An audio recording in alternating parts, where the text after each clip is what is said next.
文化新眼界来看中华宏远的论卡寮遗址，伫咧2021年时，就挖出古早龟仔、甲梨仔壳等等遮。去年底，这成功大学通过申请，即阵当咧进行出土作业。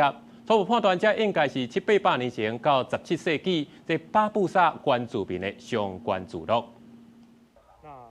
学生仔伫探坑内底用土撸各种工具，要甲大地土骹底古文物挖出来。成功大学的考古研究所团队伫中华宏远论卡寮，除了发现蛤蟆壳、梨仔壳这8种，嘛有发现那像是古早时代原住民家己烧有拍印文的草灰，甲来自龙泉窑的灰仔。这一块的区域，它主要是以 贝类的堆积为主，那这地方可能是一个贝种这样子，牡蛎啊，或是我们一般常见这种田螺。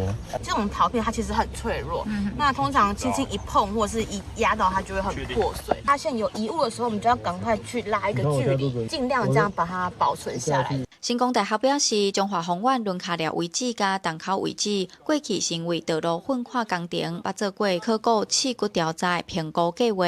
即便因搁再申请考古调查，主要是要研究这个遗址的历史文化发展。初步研判，这笪遗址大概是700-800年前到17世纪当地移民巴布萨原住民相关的聚落。我咧种菜吼。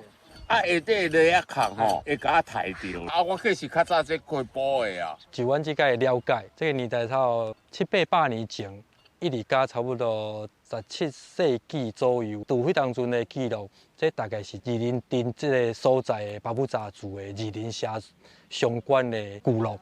成功大学表示，即届考古计划打算2月13结束，接落来会甲出土的文物，搁提起分析记录，希望透过物质文化来理解古早社会的文化发展、经济行为甲社会制度，正做后日地方推动文化历史的参考。记者杨淑晴综合报道。